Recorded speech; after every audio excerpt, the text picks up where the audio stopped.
All rise. Support court with Judge Vonda B is now in session.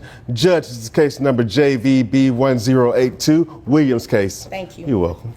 You all may be seated. Okay, Mr. Williams, you brought this case before the court. What's going on?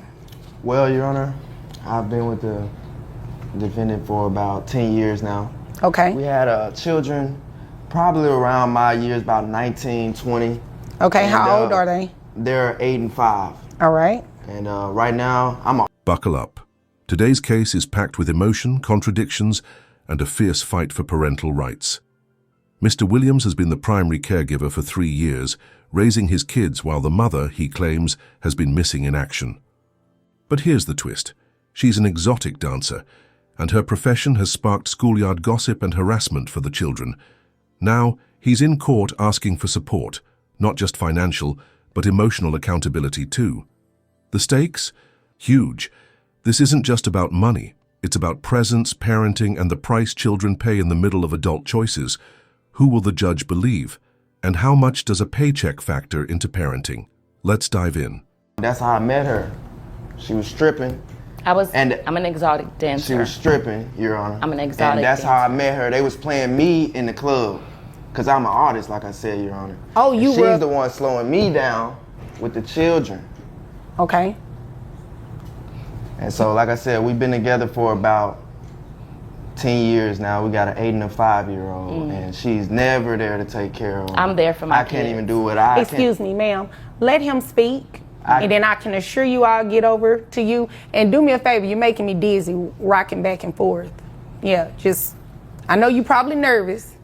You know, everybody nervous when they come to court. Yes, ma'am. And you probably nervous looking at me. So it's okay. Yes, ma'am. All right, so children are 8 and 5. Yes, ma'am. She was working as an exotic dancer. You're an artist. You all live together. We used to. Yes. All right, so hold on. Sorry. How long ago did you all stop living together? We stopped living together about, I want to say, 3 years ago. All right. And where do the children live currently? With me. And they've been living with you for the past 3 years? They've been living with me. She comes at 2 times of the week, take them to the park. She's taking them to get a kids meal, but I'm the one that's got to deal with the harassment because. I gotta do what I gotta do. What? Ma'am. What is it with today? Everybody want to interrupt each other. I'm so sorry. Don't be sorry. Just don't do it. It's that simple. I got you, Your Honor. She's coming in with a kids meal, Your Honor, on Tuesday and Wednesday. I'm doing the bond for my daughter on Thursday. Okay. You know, and getting them ready for school on Friday. And so that's what the problem. As Mr. Williams takes the stand, his frustration is impossible to miss. He's juggling a full-time business while raising the kids on his own, and according to him, their mother only appears on her days off. He's exhausted, and emotionally, he's nearing his breaking point. But here's where it gets complicated. He's asking for child support, yet openly admits the children have already been in his care for most of the past 3 years. His concerns about the mother's absence, valid. His remarks about how her profession affects the children, questionable at best. The actual impact seems minimal. So now the question becomes, do his demands match the reality? Or is this more about resentment than responsibility? Stay together no more. That's why I brought her to the court. Okay. So you're asking for child support. Health insurance. What health insurance do you have for the children? I don't have any health insurance right now, Your Honor. Okay. So are they on Medicaid? Yes. Okay. All right. Is there anything else you want me to know before I move over to Mom? Well, the kids are getting harassed in school right now. Why are they being harassed? Because she's stripping, Your Honor, and everybody knows it. Okay, we're going to use exotic dancer because that's what she said her profession is. Your Honor. And I think out of respect, you should refer to it as what she calls it, okay? It's her career. It's what she does. So that's what we're going to refer to it as, okay? Yes, So Your the children are being made fun of at school because of what Mom does for a living. Yes. Okay, she was doing that when you met her, right? Yes, she was. Like I said, they was playing me in the club. And she's slowing me down, Your Honor. How's she slowing you down? What you mean by that? She's slowing me down because she's not taking care of the kids. She's popping in and out. But how does that slow you down exactly? It's slowing me down because I had a career, Your Honor. Oh, and I see what you're saying. I love barbering. Okay. But they gonna learn how to barber with me because they up there with me all the time. I need some help. And that's why we're here, yes, ma'am. Okay. And they go to school during the day, right? Yes, ma'am. But on the weekends, they're with you at the barbershop.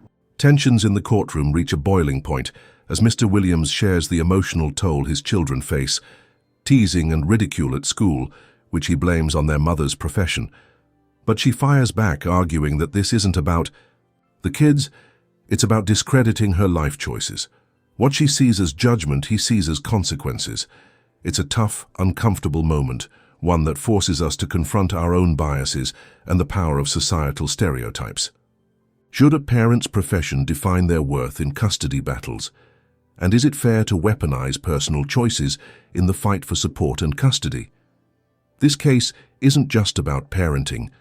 It's about perception, prejudice, and where we draw the line. Right, she gets them on Tuesday and Wednesday when she's off, but that's not enough. Just Tuesday and Wednesday? Just Tuesday and Wednesday. They don't spend a night or anything like that? Kids Meal and Park.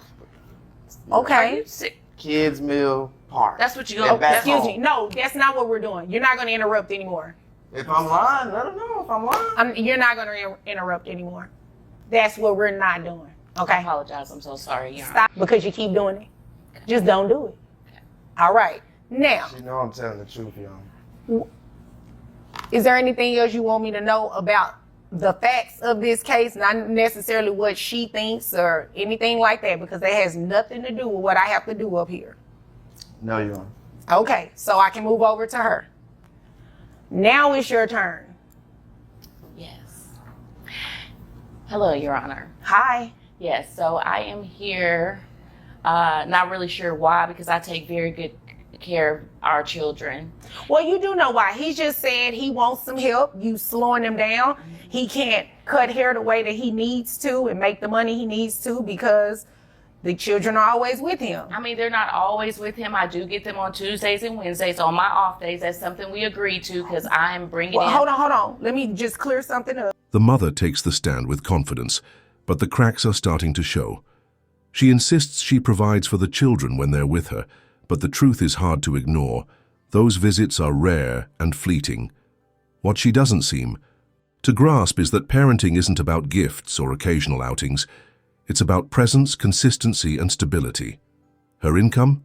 Substantial. Her contribution to her children's daily lives? Minimal. So the real question is, does financial success excuse emotional absence? And how much of that wealth should be invested not just in fun, but in her children's future? Full time, from sun up to sundown, they're with me on Tuesdays and Wednesdays. How many days in a week? There's 7. All right, so you see them 2. So 5 is majority of the time that they're with dad. So, well, I go over there and I check on them. Am I missing some days? No, Your Honor, you're not. But I go over there and I check on them. But they do stay overnight with him on those other 5 days. I have them on the days that I'm fully off, and I can tend to them and get them the meals that they like and take them to the park.